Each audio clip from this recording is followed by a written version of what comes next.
자, 이어서 현물시장 전략을 알아보겠습니다. 증권사 연구원들 오늘 장에서 어떤 전략 주고 있는지 화면을 통해서 확인을 해보겠습니다. SK증권 고승희 연구원입니다. 차익 실현 매물이 출회되고 있다라면서 매수의 기회로 여기자라는 의견을 제시를 했습니다. 삼성증권 김용구 연구원입니다. 미국의 고용지표에 대한 우려, 20의 양적 완화 지연으로 지수는 숨고르기가 나타나고 있다라는 의견을 전했습니다. 현대증권 유용석 시장분석팀장입니다. 2000선 앞두고 숨고르기 국면이다라는 의견을 줬습니다. 한양증권 임동락 연구원입니다. 매물 소화 과정이 예상되고 있다면서 2000선 탈환을 위한 단기 진동 과정이다라는 의견을 제시를 했습니다.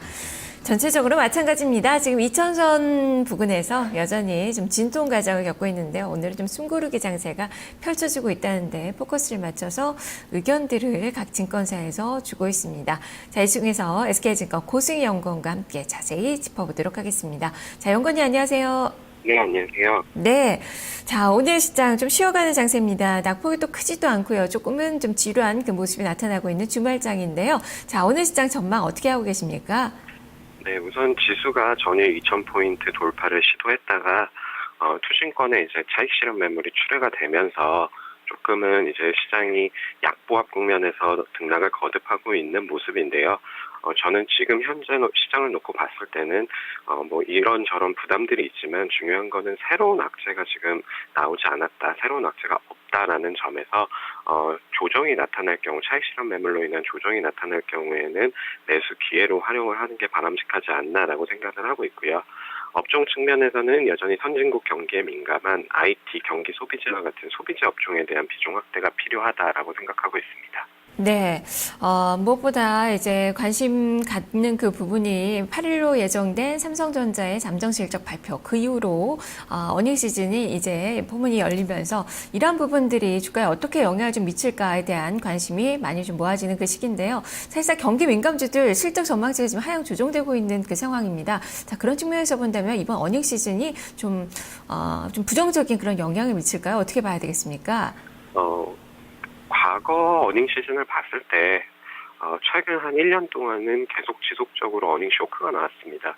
제가 어닝 시즌에 대한 기대감은 있었지만 실제로 발표된 기업 실적들이 시장 예상치를 하회를 하면서 오히려 지수를 끌어내리는 요인으로 작용을 했는데요. 이번 실적 시즌 역시도 우선은 기대감에 대한 어닝 시즌에 대한 기대감은 많이 낮아져 있는 상황입니다. 말씀해 주신 것처럼 기업 실적 하향 조정이 여전히 지속이 되고 있고요.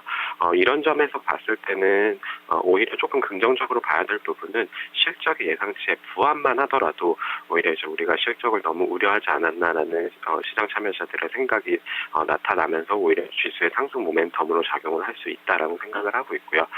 전반적으로 기업 실적은 하향 조정이 되고 있지만 상향 조정되는 업종도 눈에 보입니다. 지금 자동차라든지 그다음에 IT 쪽에서는 하드웨어라든지 유틸리티라든지 이런 업종들 같은 경우에는 오히려 지금 실적이 상향 조정되고 있기 때문에 어닝 시즌에 접어들수록 시장은 좀 실적이 개선되는 업종 및 종목으로 좀 포커스를 맞추지 않을까 생각하고 있습니다. 네, 시장의 눈높이가 워낙 낮아서 오히려 성적표가 공개가 되면은 그 충격은 좀 제한적일 것이고 오히려 호재성 재료가 될 수 있다라는 그 부분에서 역시 매수의 기회다라는 그 의견을 주시는 것 같은데요. 그렇다면 어떤 종목 위주로 매수 전략을 세워봐야 되는 건지 투자 전략 살펴주시죠. 기본적으로 이제 외국인이 매수세가 나타나면서 지수가 전반적으로 반등을 하고 있는 모습인데요. 저는 외국인의 매수세가 조금은 더 이어지지 않을까라고 생각을 하고 있고요. 최근에 코스닥 같은 경우에는 오늘도 조금 반등을 하고는 있지만, 밸류에이션 측면에서 봤을 때는 코스닥 같은 경우는 조금 부담이 되고요. 외국인 입장에서도 사이즈가 작은 코스닥을 접근하기보다는 사이즈가 크고 밸류에이션 매력이 있는 코스피 대형주로 조금 집중을 하지 않을까라고 생각을 하고 있습니다. 어닝 시즌 역시 중소형주보다는 대형주가 조금은 더 견조한 모습을 보일 것 같고요. 그런 측면에서는 중소형주보다는 대형주, 그리고 대형주 내에서도 앞서 말씀드린 것처럼 선진국 경기에 민감한 반도체라든지 자동차라든지 이런 소비재 업종에 좀 집중을 해야 되지 않을까 생각하고 있습니다. 네, 외국인 매수에 집중을 하다 보니까 대형주 쪽으로 의견을 좀 많이 주셨는데 그래도 아직까지는 이 중소형주도 탄력이 좀 강한 상황은 아닌가요? 예, 중소형주 같은 경우에는 보시면 알겠지만 코스닥 지수 자체 추세는 지금 굉장히 좋습니다. 그러나 이제 개별 종목 코스닥 시가총액 상위 종목들을 봤을 때는 차별화 장세가 나타나고 있다는 거죠. 어떤 종목은 상당히 강한 반면에 어떤 종목은 약한.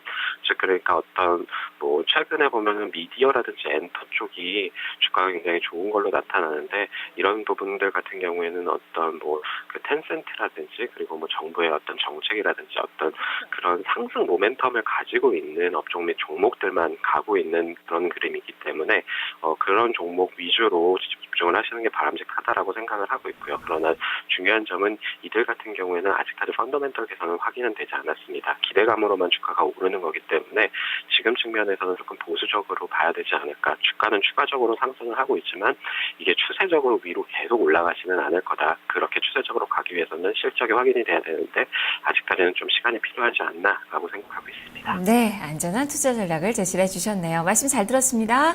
네, 감사합니다. 네, SK증권 고승희 연구원과 함께 살펴봤습니다. 자, 이어서 포트폴리오 전략을 알아보겠습니다. 김미영 기자입니다.